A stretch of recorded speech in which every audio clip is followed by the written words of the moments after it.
Muitas vezes ouvimos falar de pessoas notáveis que, através da dedicação e da prática, parecem tornar-se uma só com o seu ofício. Um exemplo de tal pessoa é Tsao Fu, um personagem da literatura taoísta que desejava se tornar um cocheiro habilidoso.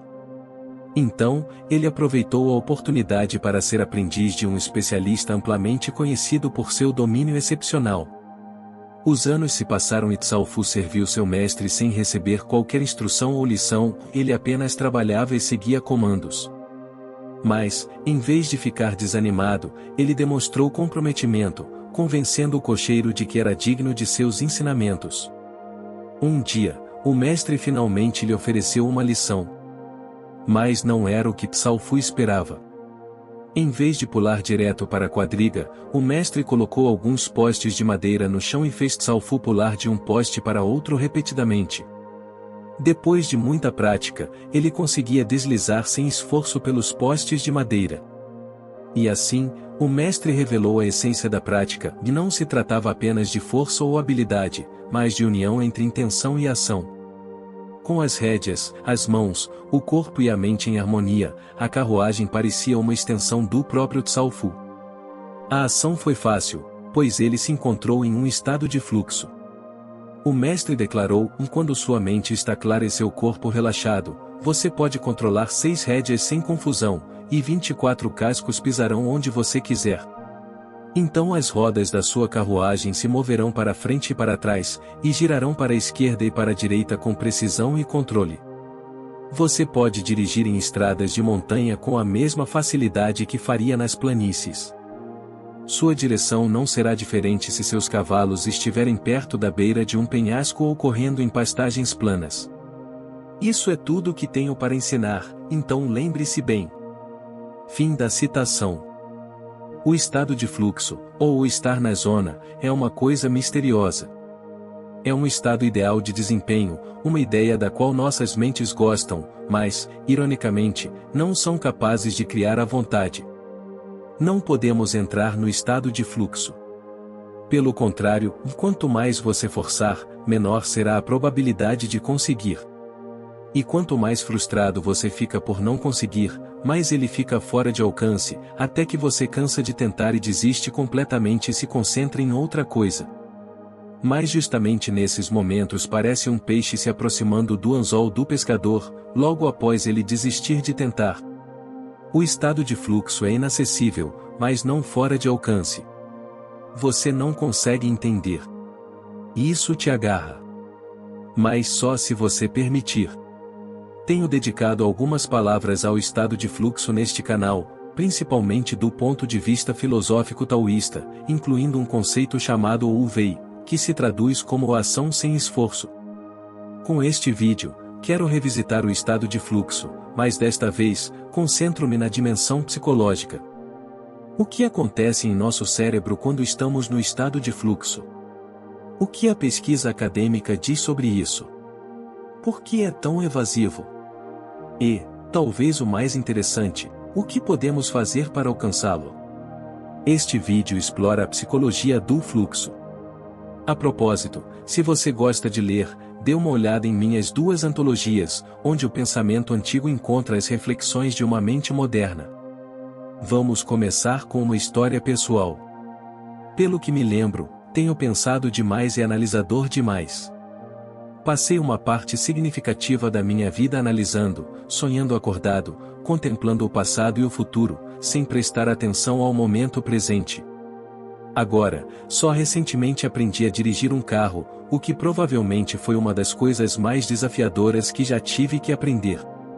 Meu instrutor de direção @Mariana, anexei uma foto dele, ele segue o canal, então seria divertido mostrar isso a ele. Smile me disse que meu pensamento é meu maior inimigo na hora de aprender essa habilidade, penso demais e analiso muito, o que atrapalha a minha direção. Depois de muita prática, finalmente consegui minha licença. Como já dirijo há algum tempo, percebi que quando estou muito pensando, fico um pouco ansioso quando a estrada está movimentada e dirijo mais nervoso. Mas muitas vezes, de repente, é como se eu fosse um com meu carro, a estrada e outros trânsitos, como se a rodovia lotada fosse um organismo gigante do qual faço parte. Nesses momentos, experimento o estado de fluxo. Ao contemplar o estado do fluxo durante a condução, penso imediatamente numa viagem recente com a minha mãe e a minha irmã às Ardenas, uma região florestal na Bélgica e no Luxemburgo, que se estende por França e Alemanha, com colinas, cumes e rios, apenas algumas horas longe das planícies de onde venho. Quando você está acostumado com tudo plano como uma panqueca, porque é isso que acontece na maior parte da Holanda, dirigir nas colinas é um jogo um pouco diferente. A primeira coisa que notei é que meu carro responde de maneira diferente ao subir uma montanha e ao descer, que é a física mais básica. No entanto, por alguma razão, isso assustou o sistema operacional holandês em meu cérebro, que não possui nenhum software instalado para lidar com elevações em seu ambiente. Este foi meu batismo de fogo. Minha primeira vez dirigindo no exterior em um terreno diferente. No início da viagem, senti-me um pouco ansioso. Eu estava prestes a expandir minha zona de conforto. Tentei planejar, analisar e resolver todos os cenários possíveis na minha cabeça. Eu queria impressionar minha mãe e minha irmã com minhas habilidades de direção. Fiquei um pouco preocupado com as estradas belgas, que são notoriamente mais, e com a falta de compreensão das regras de trânsito dos nossos vizinhos do sul. Então, eu estava dirigindo, passando pela cidade de Eindhoven, atravessando a província de Limburg, em direção à fronteira, quando nuvens escuras, trovões e relâmpagos começaram a aparecer ao nosso redor. Chovia gatos, cães, democratas, republicanos e eurocéticos. Eu mal conseguia ver o motorista à minha frente, muito menos verificar o que estava acontecendo 100 metros à frente. Meu batismo de fogo tornou-se um batismo de tempo ruim e uma estrada ridiculamente caótica. Lembro-me que aquele momento me empurrou para o presente. Não tive outra escolha senão ignorar todos os pensamentos e impulsos discursivos. Parei de tentar dirigir bem e simplesmente dirigi bem, mesmo sem ter a intenção de dirigir bem. Isso parece paradoxal porque quando meu desejo de dirigir bem cessou, comecei a dirigir bem. O que começou como uma abundância de desespero e análise excessiva tornou-se uma experiência fácil e inesperadamente deliciosa. Vistas de montanhas e estradas sinuosas iam e vinham, carros e caminhões ultrapassaram-me, e eu ultrapassei-os como se fossemos abelhas, um enxame partilhando uma consciência comum, quase como se algo maior do que nós orquestrasse diligentemente o espectáculo do trânsito entre Liège e Namur. E as estradas belgas eram muito boas, especialmente nas Ardenas. O que me deixou perplexo foi o quão eufórico tudo parecia. Apenas estar ali, junto com a rodovia, o trânsito, o carro.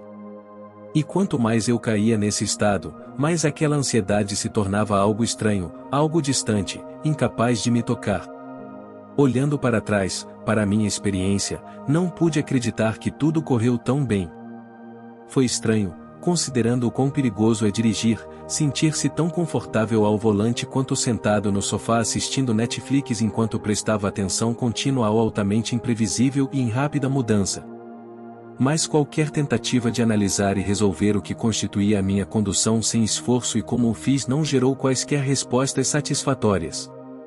Lembro-me de meu instrutor de direção dizer antes do meu exame: você pode dirigir. Você aprendeu. É uma afirmação simples, mas profunda. Quando praticamos algo e praticamos bem e por tempo suficiente, as coisas que aprendemos residem dentro de nós, eles se tornam parte de nós. Então, na maioria das vezes, não se trata de aplicar conscientemente o que aprendemos. Trata-se mais de remover os bloqueios intelectuais, de sair dos nossos próprios caminhos, por assim dizer, para permitir que essas capacidades surjam. O estado de fluxo é elusivo, um enigma da mente ou, talvez, de além da mente. No entanto, houve pessoas que tentaram desvendar os seus mistérios, para descobrir como funciona e o que o desencadeia. Então, como isso funciona? O restante deste vídeo aborda pesquisa e literatura, explorando a psicologia por trás do estado de fluxo e como podemos despertá-lo. Um dos maiores especialistas no estado de fluxo é Mihaly Csikszentmihalyi, psicólogo e professor universitário que escreveu um livro chamado O Fluxo, que se tornou um best-seller. Para manter o fluxo deste vídeo, vou chamá-lo apenas de Mihaly. Mihaly revela que o que torna uma experiência ou genuinamente satisfatória ou é um estado de consciência chamado fluxo. Mihaly define o estado de fluxo como estar envolvido em uma atividade que é ao mesmo tempo desafiadora para o nível de habilidade e intrinsecamente gratificante. No estado de fluxo, tendemos a experimentar uma concentração intensa e focada no momento presente, perda da autoconsciência reflexiva, uma fusão de ação e consciência e até mesmo uma sensação alterada de tempo. É o que constitui uma experiência ideal, como ele descreve em seu livro, vê o que sente o marinheiro que mantém um rumo apertado quando o vento açoita seus cabelos, quando o barco avança pelas ondas como um potro, e velas, casco, vento, e o zumbido do mar uma harmonia que vibra nos vãos do marinheiro. É o que o pintor sente quando as cores da tela começam a estabelecer uma tensão magnética entre si, e uma coisa nova, uma forma viva toma forma diante do atônito Criador. Fim da citação. Ele também notou que tais eventos de experiência ideal não dependem de circunstâncias externas. Pessoas em condições horríveis, como o encarceramento em campos de concentração, também relataram estas experiências óptimas, ou estados de fluxo. Na verdade, de acordo com Mihaly, o estado de fluxo ocorre quando alguém voluntariamente estende seu corpo ou mente ao limite para realizar algo difícil e que vale a pena. Então, esses momentos não são necessariamente prazerosos ou confortáveis. Pense em correr uma maratona ou estar no auge de uma batalha em um jogo de computador, totalmente imerso nele. Esses momentos afetam o corpo e a mente, mas incorporam a experiência ideal ou o estado de fluxo. Mas muitas vezes sequestramos o estado de fluxo através do que Mihaly chama de entropia psíquica, um estado de desordem interior e caos na mente, é o oposto do estado de fluxo. Em vez de estar focada, a nossa atenção está dispersa, e em vez de operarmos no momento presente, estamos em todos os lugares, permanecendo no passado, preocupados com o futuro. Em vez de a ação e a consciência se fundirem, elas estão separadas uma da outra, separadas por uma sobrecarga de informação. Num estado de entropia psíquica, geralmente, não se faz muita coisa, e o que é feito não acontece tão bem. Mihaly afirmou, sempre que a informação perturba a consciência, ameaçando os seus objetivos, temos uma condição de desordem interior, ou entropia psíquica, uma desorganização do eu que prejudica a sua eficácia. Experiências prolongadas deste tipo podem enfraquecer o eu a tal ponto que ele não é mais capaz de investir atenção e perseguir os seus objetivos. Fim da citação. A entropia psíquica pode ter diferentes causas. Pode haver muitas distrações, por exemplo, você está trabalhando em uma redação enquanto o seu aplicativo da web WhatsApp é executado no mesmo navegador e mensagens do Instagram chegam enquanto você ouve um podcast com a televisão ligada em segundo plano. São interrupções constantes de informações que criam uma sensação de caos na mente. Da mesma forma, a multitarefa também pode causar entropia psíquica, pois fazer muitas coisas ao mesmo tempo dispersa a atenção. Outra causa são os conflitos interpessoais, pois geralmente ocupam a mente e tendemos a repetir argumentos e imaginar confrontos, o que tira o nosso foco do envolvimento em tarefas construtivas e prazerosas. Seja qual for a causa, sempre se resume ao excesso de informação inundando a consciência. Um exemplo predominante disso é preocupante.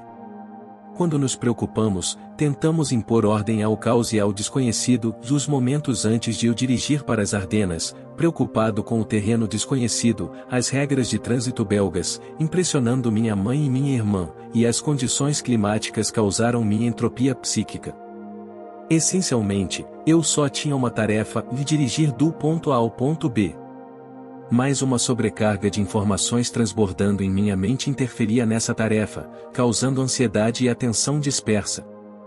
E em meio à entropia psíquica ao volante, me esforcei para dirigir bem, forçando aquela experiência suave e sem esforço na estrada, algo que inicialmente não aconteceu, me causando frustração, o que acrescentou mais uma camada à minha entropia psíquica.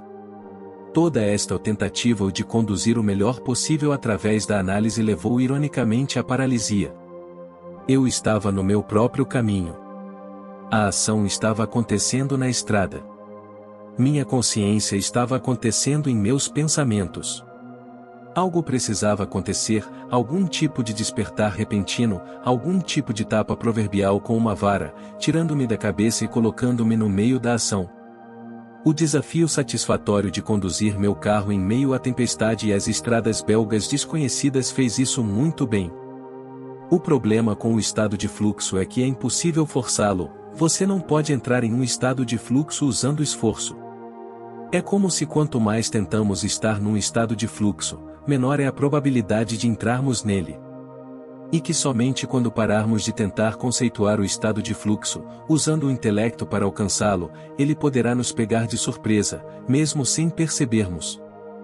Então, parece que, pelas minhas experiências de direção, não é algo a ser alcançado, mas sim algo a ser permitido. Mas será que isso torna o estado de fluxo algo conscientemente inatingível, puramente elusivo, uma experiência aleatória que pode ocorrer quando temos sorte? Segundo Mihaly, o surgimento do estado de fluxo não é totalmente aleatório. Ele percebeu que existem condições para uma experiência ideal ou estado de fluxo. As condições tornam-se aparentes quando nos envolvemos no que ele chama de atividades de fluxo, como esportes, rituais, arte e, eu diria, jogos também. Essas atividades são projetadas para facilitar a realização de experiências de fluxo, segundo Mihaly, pois facilitam as condições que desencadeiam o estado de fluxo. As atividades de fluxo têm regras e objetivos claros a serem alcançados e fornecem feedback imediato. Temos uma sensação de controle sobre essas atividades e podemos acompanhar nosso progresso. Mas todas as atividades de fluxo têm uma coisa em comum: ocorre uma transformação do eu, tornando-o mais complexo. Com complexo ou Mihaly significa o desenvolvimento de habilidades, experiências e conhecimentos, por exemplo, dominar a escalada ou a pintura. O fluxo acontece quando tal transformação ocorre. Ao se envolver em uma atividade de fluxo, Mihaly distingue dois estados não ideais neste diagrama: ansiedade e tédio. A ansiedade ocorre quando o nível de habilidade é muito baixo para a atividade em questão. O tédio ocorre quando a atividade é muito fácil para o nível de habilidade da pessoa. Consequentemente, não há muita diversão em jogar Age of Empires 4 contra um noob completo como um jogador de classificação ouro, que é um nível de habilidade médio. Portanto, muito provavelmente o jogo será enfadonho e não há transformação, não há desafio nem oportunidade de crescimento. Mas jogar contra um conquistador de nível 2 também não é divertido porque há uma discrepância tão grande em relação ao nível de habilidade que o jogador médio não tem chance. Quando a atividade significa apenas ser repetidamente obliterado por um oponente muito superior, provavelmente não ocorrerá um estado de fluxo. Portanto, jogar contra jogadores com aproximadamente o mesmo nível de habilidade, de preferência um pouco acima, é o ideal. No entanto, quando a habilidade aumenta, é importante continuar jogando com oponentes iguais para evitar o tédio. Portanto, deve haver um equilíbrio entre desafio e nível de habilidade. Uma ressalva é que a experiência de desafios, competição e progresso é subjetiva, ou algumas pessoas precisam de mais o desafio do que outras, e diferentes pessoas vivenciam o estado de fluxo em diferentes atividades. Minha irmã, por exemplo, encontra seu estado de fluidez durante a escalada, mas não ao escrever ensaios, que é onde eu o experimento. Portanto, em uma parte significativa, o estado de fluxo de uma pessoa é pessoal. Afinal, o estado de fluxo não parece tão misterioso, ou na verdade, é bastante lógico, é consequência de certas condições, como um prato é consequência de uma receita. O estado de fluxo durante a condução foi uma feliz coincidência de ingredientes externos e internos. Agora, permanece a questão: o que podemos fazer conscientemente para atingir o estado de fluxo? Quando o poeta se torna o poema, o motorista o impulso e o pintor a pintura, esse é o estado de fluxo. É quando as tentativas cessaram e o desejo consciente de desempenho ou resultado ideal diminuiu. É quando a mente para de lhe dizer o que aconteceria se, por quê, quando e até mesmo como. É quando, como afirmou o filósofo taoísta Chuang Yi, a percepção e a compreensão param e o espírito se move para onde quer. Acontece quando você para de tentar, e quando você para de tentar, acontece. Anseie por isso dolorosamente, e isso lhe escapará. Esqueça e aproveite o que você está fazendo, e isso aparece. Não há maneira direta de capturá-lo. Mas quando as condições existirem, isso pode realmente acontecer. Então, como podemos criar essas condições? Aqui estão algumas dicas práticas derivadas do trabalho de Mihaly. Faça algo que você goste, encontre o equilíbrio entre desafio e habilidade, estabeleça metas claras, certifique-se de obter feedback imediato, concentre-se na tarefa em questão e, assim, deixe de lado o planejamento, as preocupações ou ruminando sobre o passado, ou vá até o fim, em tudo o que você estiver fazendo. Quando se trata da parte do foco, há várias coisas que podemos fazer para melhorá-la, como atenção plena e meditação. Os rituais e as rotinas de aquecimento também podem ajudar e preparam a mente para o envolvimento na tarefa, o que se torna mais eficaz quando se tornam habituais e quando incluem uma atividade que reduz o pensamento discursivo. Perto do final de seu livro, Mihaly diz que as formas de entropia psíquica que atualmente invadem a mente e nos causam tanta angústia provavelmente foram invasores recentes da mente. São produtos de uma complexidade cada vez maior na sociedade, na cultura e nas nossas mentes. Em tempos mais simples, os humanos estavam mais próximos dos animais em termos de fluxo, ou havia entropia psíquica ocasional em tempos de perigo, fome ou dor, mas, no geral, estávamos livres das preocupações trazidas pelas sociedades complexas de hoje. Existe um caminho de volta a um modo tão simples de existir? Seria muito difícil, e quase impossível, operar no mundo de hoje. Assim, o desafio que enfrentamos é regressar ao que é, em essência, um estado mental mais primordial e harmonioso face ao nosso ambiente moderno e altamente complexo. A solidão, portanto, pode ajudar a alcançar o fluxo, segundo Mihaly. Quero dizer, vamos encarar isso. A solidão permite-nos afastar-nos do mundo, pelo menos por um tempo, especialmente se nos desligarmos de determinados meios de comunicação. O fluxo constante de informações, o ruído da mídia catastrófica, a exibição distorcida da vida das pessoas e os ideais consumistas sobre o que você deve possuir e fazer com seu tempo são berços significativos de distração. Assim, para algumas atividades e alguns indivíduos, a solidão é essencial. Então, o que você acha? O que desencadeia o estado de fluxo dentro de você? E o que impede você de ter isso? Por favor, deixe-nos saber nos comentários, e isso geralmente leva a discussões interessantes. Se você estiver interessado em uma visão mais filosófica sobre o estado de fluxo, recomendo que assista ao meu vídeo mais antigo, Destrave Mental, que explora o estado de fluxo de um ponto de vista taoísta. Obrigado por assistir.